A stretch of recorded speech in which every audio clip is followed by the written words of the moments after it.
Horror कहानियां थी। खून की प्यास पार्ट 2। और उसके बाद वो जंगल एक बार फिर से सुमन की चीखों से गूंज उठा। लेकिन आज की रात सुमन की चीखों को सुनने वाला वहां पर कोई भी नहीं था।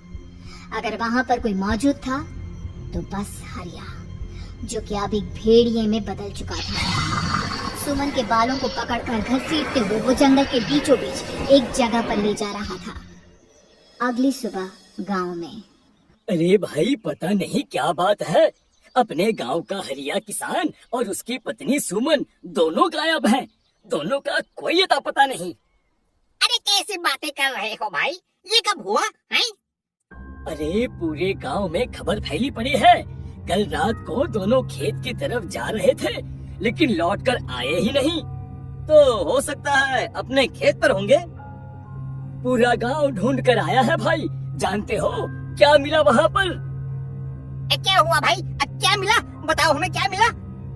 अरे हरिया की पत्नी सुमन के कपड़े पड़े हुए थे।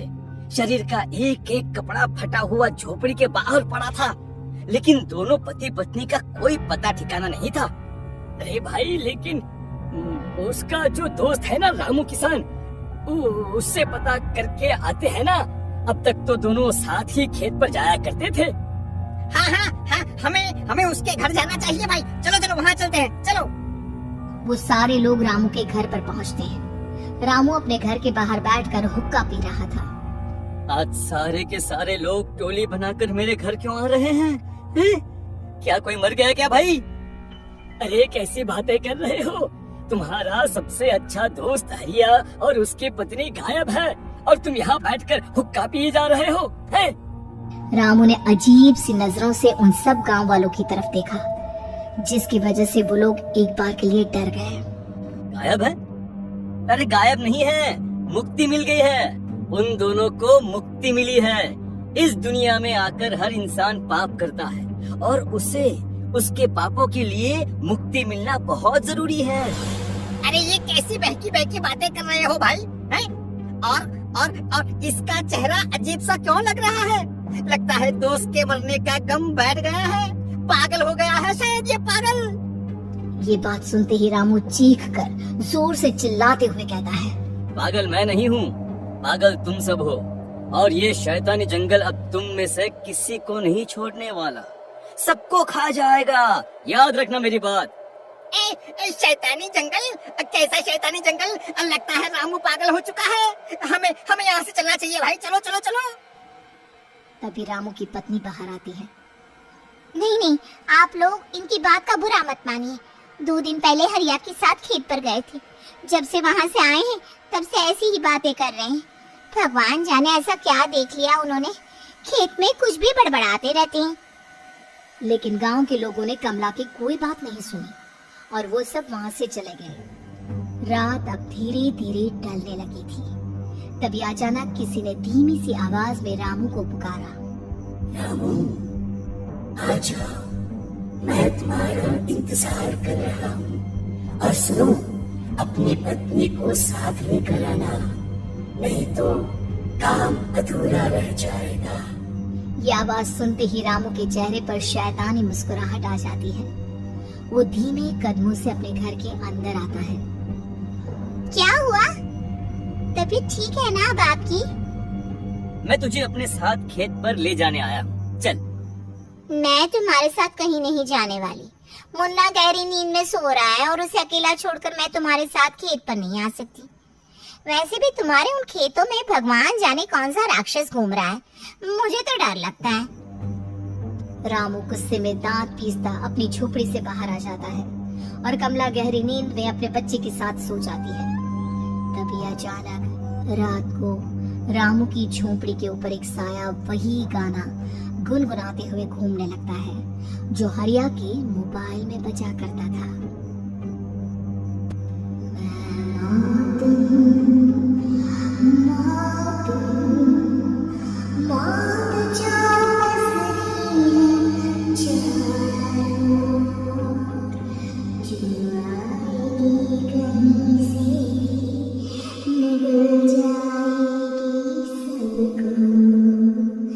मैं ये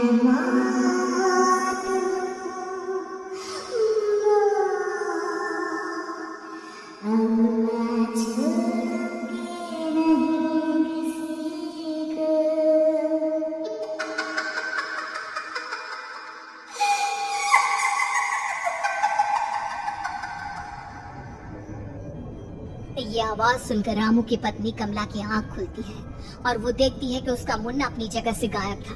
कमला चीखते हुए बाहर दौड़ कर आती है। वहाँ पर उसने देखा कि रामू ने अपने बच्चे को झोपड़ी के बाहर एक पेड़ से उल्टा लटकाया हुआ था और उसका बच्चा चीख चीख कर रो रहा था। वहीं दूसरी तरफ एक साया बच्चे के ठीक नीचे आग जलाकर उसके चारों तरफ हैवानों की तरफ नाच रहा था। छोड़ दो मेरे बच्चे को। अरे क्या कर रहे हो तुम? शर्म नहीं आती तुम्हें? अपने ही बच्चे को इस तरह मौत के हवाले करते हुए। अपना बच्चा? किसने कहा ये मेरा बच्चा है? अरे ये तो उस रामू की औलाद है, इस गांव के किसान रामू की, और मेरी दुश्मनी इस गांव के हर इंसान के साथ है। क्या? कैसी बात कर रहे हो तुम? ये औरत कौन है? ये मेरे बच्चे को खा जाएगी। तभी अचानक से उस साया ने एक बेहद खतरनाक दिखने वाली औरत का रूप ले लिया और उसकी आंखों से आग निकल रही थी। सही पहचाना तूने। मैं तेरे बच्चे को खा जाऊंगी। अगर तू अपनी इस हैवान पति रामू के साथ जंगल नहीं आई, मैं तेरे बच्चे को खा जाऊंगी। लेकिन क्यों? आखिर क्या चाहते हो तुम मुझसे? मुझे जंगल क्यों ले जाना चाहती हो? औरत बुरी तरह से ठहाके मार मार कर जोर जोर से हंसने लगी और साथ में ये तो तुझे वहाँ चलने के बाद ही पता चलेगा ना। अगर तू नहीं आई तो थोड़ी देर में तेरा ये बच्चा आग में जलकर मर जाएगा। चल जल्दी। नहीं, मेरे बच्चे को छोड़ दो। तुम जहाँ कहोगे मैं तुम्हारे साथ चलने के लिए तैयार हूँ। और उसके बाद उस बच्चे को झोपड़ी में लिटाकर आगे आगे वो साया चल रहा था और उसके पीछे पीछे रामू अपनी पत्नी के बाल पकड़कर उसे घसीटते हुए जंगल की तरफ ले गया। जंगल में जाने के बाद कितनी खूबसूरत हो तुम। आज की रात बस तुम और मैं एक दूसरे के साथ रहेंगे। मुझे तुमसे बहुत डर लग रहा है। तुम्हें क्या हो गया है? तुम तो बिल्कुल ठीक थे। वो होगा जो हमारे बीच होना चाहिए। तो आओ अपने आप को मेरे हवाले कर दो। कमला ने डर की वजह से अपनी दोनों आंखें कसकर बंद कर ली थी। रामू ने बुरी तरह से चीख कर कमला से कहा, आंखें खोलो अपनी और मेरी तरफ देखो। कमला ने जैसे ही अपनी आंखें खोली उसने देखा कि रामू एक खतरनाक खूनी हैवान में बदल चुका था। कौन हो तुम? जाने दो मुझे। क्या चाहते हो मुझसे? वही जो एक आदमी एक औरत से चाहता है। मैं तुम्हारा पति रामू नहीं, बल्कि इस जंगल का एक भेड़िया हूँ, और आज की रात तुम्हारे खून से अपनी प्यास बुझा जाऊंगा। और उसके बाद वो जंगल कमला की दर्दनाक चीखों से गूंज उठा। अगली सुबह कमला के कपड़े भी जंगल में उसी तरह पाए गए जैसे कि सुमन के पाए गए थे। इस घटना के बाद पूरे गांव में दहशत का माहौल था।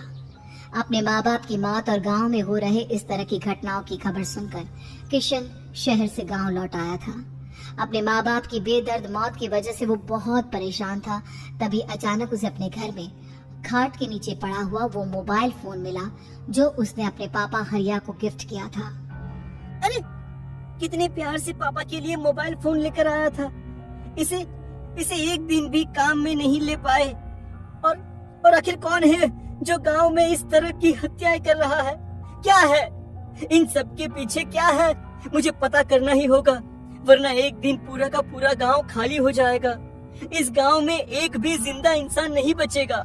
गांव के लोगों की मदद करने के इरादे से किशन अपने गांव से दूर एक दूसरे गांव में बहुत बड़े तांत्रिक के पास मिलने के लिए गया। तांत्रिक बाबा, अब आप ही कुछ उपाय बता सकते हैं। भगवान जाने हमारे गांव को किसकी नजर लग गई है। नजर नहीं लगी है, किसी ने तुम्हारे गांव को बद्दुआ दी है। किसी सताई हुई आत्मा का प्रकोप है, और अब वो पूरे गांव में किसी को नहीं छोड़ेगी जब तक उसकी आत्मा को शांति नहीं मिल जाती। अरे लेकिन ऐसा कौन है बाबा? किसकी आत्मा है और कैसे मिलेगी उसे शांति? मौत है मौत, कहीं से भी आएगी और सबको निगल जाएगी। इससे बचने का सिर्फ एक ही उपाय है, लेकिन उस उपाय को करना आसान नहीं होगा। जो भी उस उपाय को करने की कोशिश करेगा उसकी जान जा सकती है। भले ही मेरी जान चली जाए, लेकिन मैं अपने गांव के लोगों की जान बचाने की पूरी कोशिश करूंगा बाबा।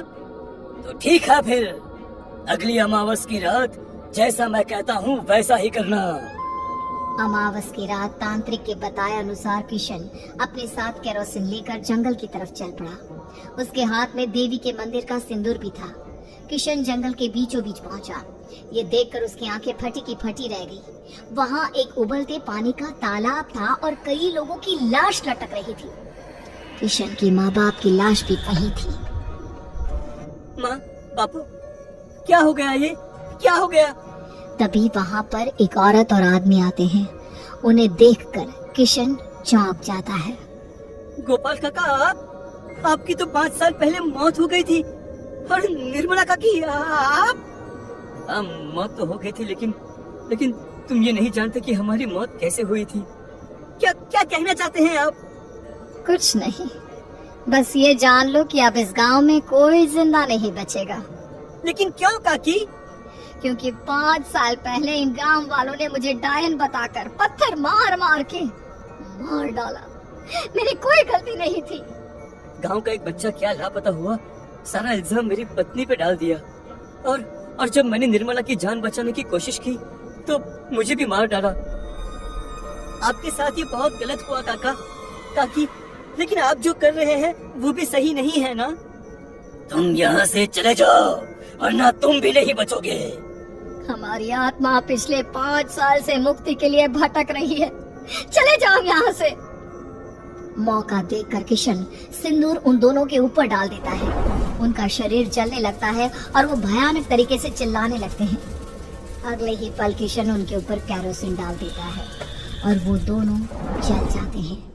किशन अपने माँ बाप और दूसरी लाशों का अंतिम संस्कार करवाता है और अपने घर लौट आता है। लेकिन वो अभी भी इस बात से अनजान है कि मोबाइल अभी भी बज रहा था। मैं